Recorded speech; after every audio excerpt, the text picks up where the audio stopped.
வணக்கம், இது உங்கள் தேவகி சமையலறை.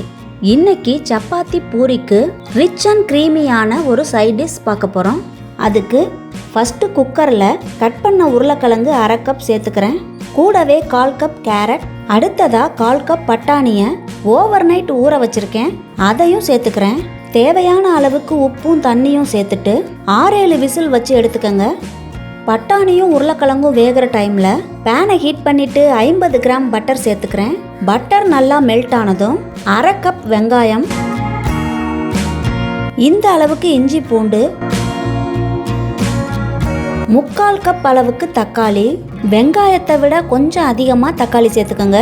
கூடவே க்ரீமியாக இருக்கிறதுக்காக 7-8 முந்திரி சேர்த்துக்கோங்க. இப்போ இது எல்லாமே நல்லா வதங்கினதுக்கப்புறம் மிக்சி ஜாரில் சேர்த்து நைஸாக பேஸ்ட் பண்ணிக்கலாம்.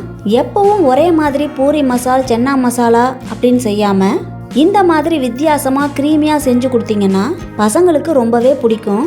இப்போ அதே பேனில் கட் பண்ண ஒரு பச்சை மிளகாய், வதக்கி அரைச்ச வெங்காயம் தக்காளி பேஸ்ட் ரெண்டையும் நல்லா மிக்ஸ் பண்ணதுக்கப்புறம் கொஞ்சமாக மஞ்சள் தூள், 1 டீஸ்பூன் மிளகாய்த்தூள், 2 டீஸ்பூன் தனியாத்தூள். இது நல்லா காரமான மிளகாய்த்தூளுங்கிறதுனால 1 டீஸ்பூன் மட்டும் சேர்த்துருக்கேன். நீங்கள் உங்கள் விருப்பத்துக்கு தகுந்த மாதிரி மிளகாய்த்தூள் சேர்த்துக்கோங்க. 1/4 டீஸ்பூன் கரம் மசாலா. எல்லாத்தையும் சேர்த்து நல்லா மிக்ஸ் பண்ணதுக்கப்புறம் வேக வச்ச பட்டாணி உருளைக்கிழங்க சேர்த்துக்கோங்க.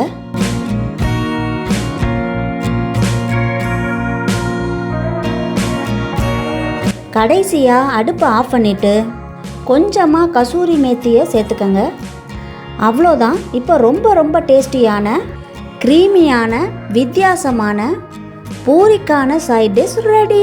இந்த வீடியோ உங்களுக்கு பிடிச்சிருந்தா லைக் பண்ணுங்கள், ஷேர் பண்ணுங்கள், கமெண்ட் பண்ணுங்கள், சப்ஸ்கிரைப் பண்ணுங்கள்.